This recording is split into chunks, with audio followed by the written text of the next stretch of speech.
بسم اللہ الرحمن الرحیم۔ حضور پاک صلی اللہ علیہ وسلم کا شام کا دوسرا سفر۔ سوال ہے کہ حضور صلی اللہ علیہ وآلہ وسلم نے شام کا دوسرا سفر کب کیا؟ جواب ہے کہ جب عمر شریف حضور صلی اللہ علیہ وآلہ وسلم کی تقریباً 25 سال کی ہوئی۔ سوال ہے کہ سفر کی کیا وجہ تھی؟ جواب ہے کہ حضرت خدیجہ رضی اللہ عنہا نے اپنی تجارتی قافلہ کا منیجر بنا کر بھیجا تھا۔ سوال ہے کہ حضرت خدیجہ رضی اللہ عنہا کون تھی اور انہوں نے آپ صلی اللہ علیہ وسلم کو کیوں منتخب کیا؟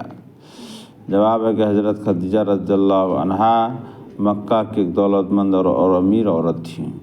ان کی بہت بڑی تجارت عرب میں اور عرب سے باہر ہوا کرتی تھی۔ ان کے شوہر وفات پا چکے تھے۔ ضرورت تھی کہ کوئی امانت دار، سچا اور سمجھدار شخص مل جائے۔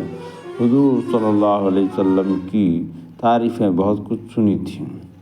انہوں نے اپنی تجارت کے لیے سے بہتر کوئی شخص نہیں سمجھا، لہذا نفع میں ایک خاص حصہ مقرر کر کے آپ صلی اللہ علیہ وسلم کو اپنے مال کا ذمہ دار بنا کر شام کی روانہ کر دیا اور اپنے خاص غلام کو، جن کا نام میسرہ تھا، حضور صلی اللہ علیہ وسلم کے ساتھ کر دیا کہ کسی قسم کی تکلیف نہ ہو اور حضور صلی اللہ علیہ وسلم کی خدمت کرتے رہیں۔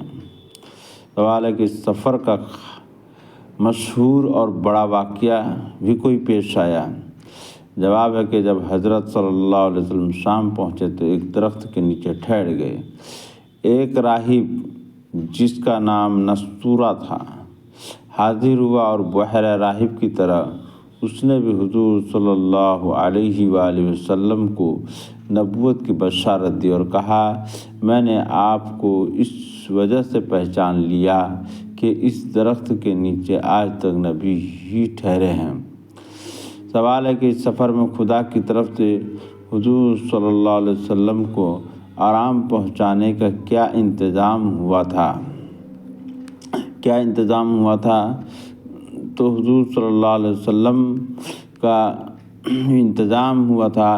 جواب ہے کہ آپ صلی اللہ علیہ وسلم کے ساتھی میسرہ کا بیان ہے کہ جب دوپہر کی گرمی اور دھوپ تیز ہوتی تو 2 فرشتے آتے اور حضور صلی اللہ علیہ وسلم پر سایہ کرتے ہیں۔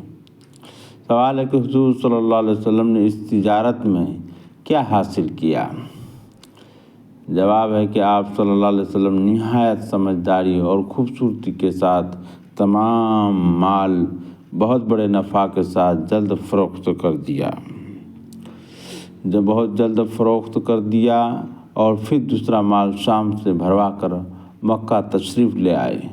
جب یہ مال مکہ میں فروخت ہوا تو 2 گنے کے قریب نفع ہوا۔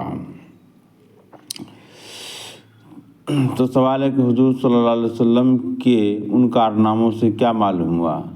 جواب ہے کہ معلوم ہوا کہ تجارت یا مزدوری کرنا اور قوت بازو سے کما کر بسر کرنا ضروری ہے اور ثواب کی چیز ہے۔ سوال، حضور صلی اللہ علیہ وسلم نے توقع